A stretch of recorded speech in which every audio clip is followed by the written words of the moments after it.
On the first page, we can see a panel from Thor issue 83 from 99, where he sacrificed his eye to gain knowledge and power just like Odin did. But he cannot walk the path already taken, so he had to sacrifice both of his eyes to gain even more power and knowledge than Odin and walk his own path. Sometime after that, he was taken captive and used as energy source while trapped in his own mind, unaware of what is going on in real world. As Hercules was answering a prayer, he crosses paths with the ship on which Thor was held captive. Hercules is the god of heroes, and if someone needs a hero and pray specifically to him, he'll hear the call and his duty is to answer, even if the threat is a giant robotic Thor. As Hercules is approaching, he is quickly detected and attacked with powerful lightning. His shuttle shields resisted the attack, which is ridiculous since they are using all power itself to power the blasts. One of the soldiers came to conclusion that Thor is subconsciously controlling the all power, but his peer doesn't believe in that, and orders them to increase the power and drain the thunder god dry. In the meantime, engine of Hercules' shuttle explodes, which leaves him praying,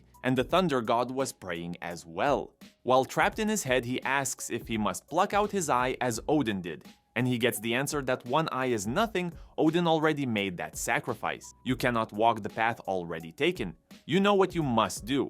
At the same time, his captors get alert for disruption in the virtual memory program. Thor is somehow reacting and damaging his restraints. The troops rush to the holding chamber, but it was already too late. He tears the visor out of his brain. As soldiers prepare to attack, Hercules crushes with his shuttle straight into the room where Thor was held captive. He gets out and attacks the enemy soldiers, and Thor, now awake, joins him.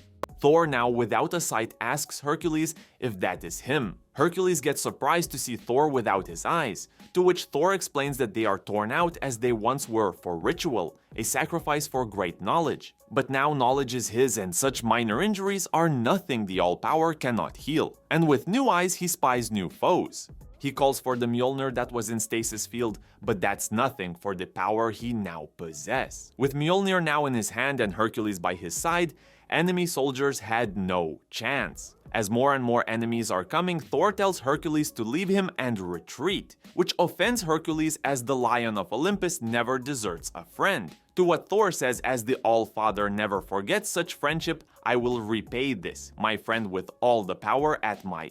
And before he finishes, he stops to think. After a moment, he starts running and asks Hercules if he can hold the tide for a moment, to which he responds, with ease.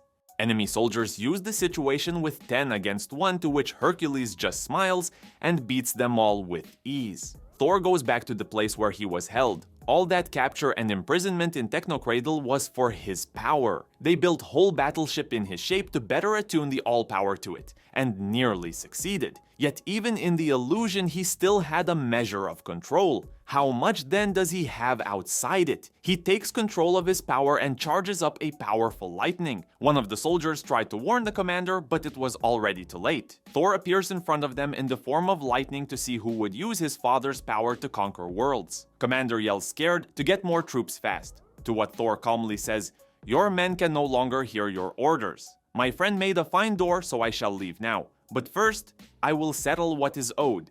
You called on the all-power commander, but none may call such power without paying the traditional price, the giving of an eye." I hope you guys enjoyed the video. Don't forget to leave a like and subscribe to the channel.